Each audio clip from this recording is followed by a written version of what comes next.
Hello, welcome to jessieathome.com. This is the video that will help you in making this simple hair tie back with a button. So just to give you a little bit of upfront information, if you want the pattern, if you want to actually see the pattern written out, that is at jessieathome.com. If that's not where you found this video, if you came across this video via YouTube, you can always check, and below here there is a link just below the video. There's a description section, and in that description section is the link that will take you to the post at jessieathome.com that has this all written out, so you don't have to write down the numbers and everything as I say them. This hair tie back is made with a ribbon yarn. The ribbon yarn that I happen to use is actually Prism Tinsel Tape yarn, and it is in the color Mojave is what I used. However, you can use basically any ribbon yarn. The Prism Tinsel Tape is a local yarn store yarn or an order it online yarn. If you go to craft stores, there are ribbon yarns there, not the Prism one, but some other sort of ribbon yarn at your craft store. So you can use any ribbon yarn. Really, you can use any yarn and the appropriate hook to go with it. You might just need to adjust the length. Now, the nice thing with this, the reason it is adjustable here, is you can see that it's just a bunch of it's just two chains that have been joined together with slip stitches periodically.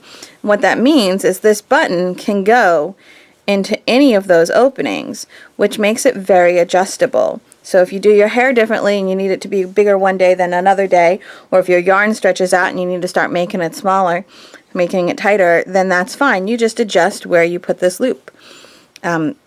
If you find that the pattern as I've written it isn't long enough for you, then you can just add a few chains on at the beginning and add more of the little joins to make it even bigger. If you're making it for a small person, such as a child, you can always start everything with less chains, and you can even if you like the length of the section with the buttonholes, but you want these little dangly parts to be longer, again, you just start with a longer chain to begin with and make these dangly parts longer. So it's very easily adjustable. You can make it exactly as it's written, and it's still very easily adjustable.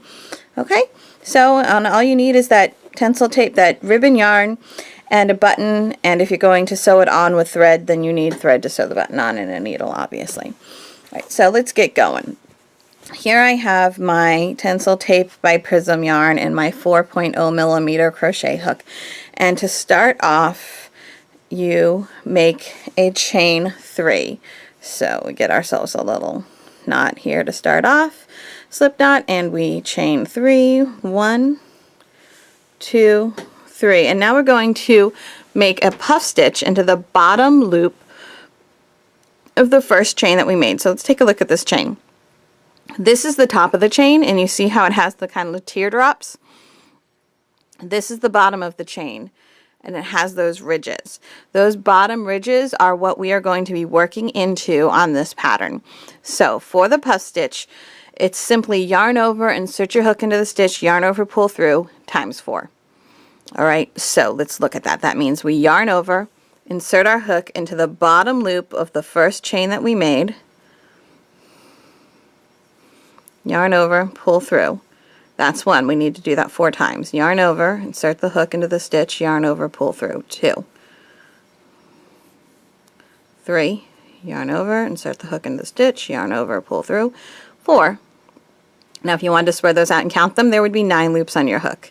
You're now going to yarn over and pull through everything. That's your puff stitch. Okay? Now the pattern tells you to chain 97.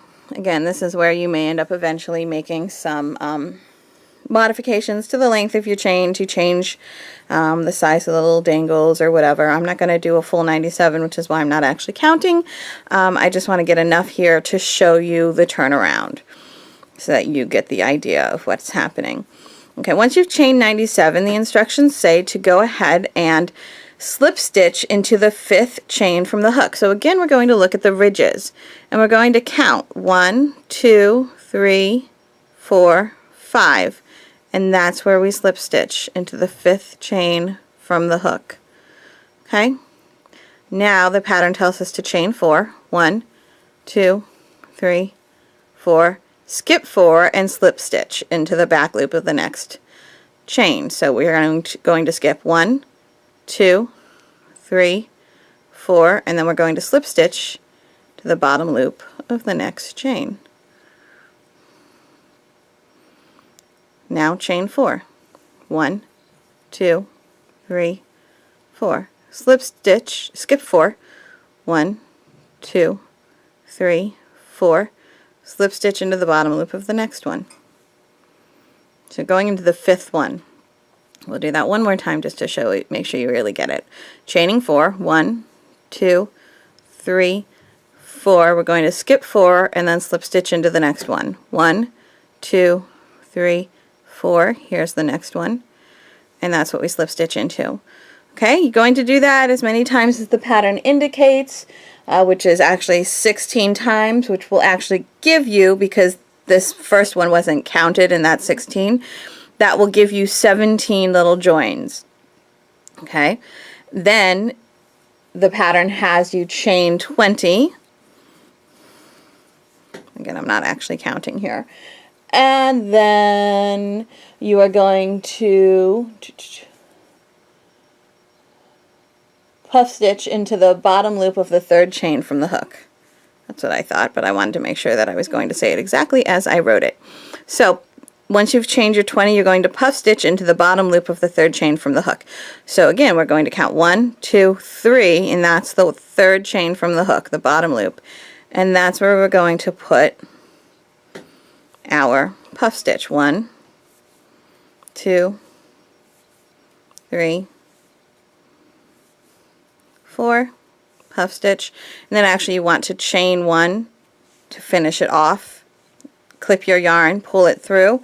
The great thing about these puff stitches is now when you're finishing off, you can thread up the end and you can just kind of go back. What I do is I go through this way and then I catch the back loop of this chain right here. Let me grab a needle here to show you. I run my yarn through here and then I catch the back loop of this chain and then I run it back through the other way, and then I do that like one more time, and then I clip it, and then the end I feel is really well woven in that way. Alright, so there you have your little hair tie back, and you would add your button on. And if you really want, if you were patient enough to wait this long through the entire video, let me show you a little trick for a button too. When you get to the point where you're supposed to add the button on, instead of going with 97, you can go with 95, or it doesn't really matter. And then what you can do is actually grab yourself a teeny tiny hook and put it front to back through your button. Grab the loop that had your active loop from your crochet, pull it through, then put your teeny tiny loop back to front through the button. Grab the active loop again, pull it through. Then you just put your hook back in and make your last 2 chains. Maybe, kind of, sort of. There we go. You might even want to make 3 just to be safe. And then go ahead and start on the 1, 2, 3, 3rd chain. There you go. Seeing that attached it, now's where you start your chain 4, skip 4, slip stitch, chain 4, skip 4, slip stitch. And then your button is actually attached without you having to sew anything on or tie any knots or anything. It's kind of a wonderful, fun little cheat. You just have to have a teeny tiny hook that actually goes through your buttonholes, which, yay, I do. You can barely even see the hook on that thing. Alright, so there you have it. I hope you found that helpful, and I would certainly love to see pictures of your finished items. So please feel free to share those at Facebook or any of the other social media sites that I have listed here at Jessie at Home.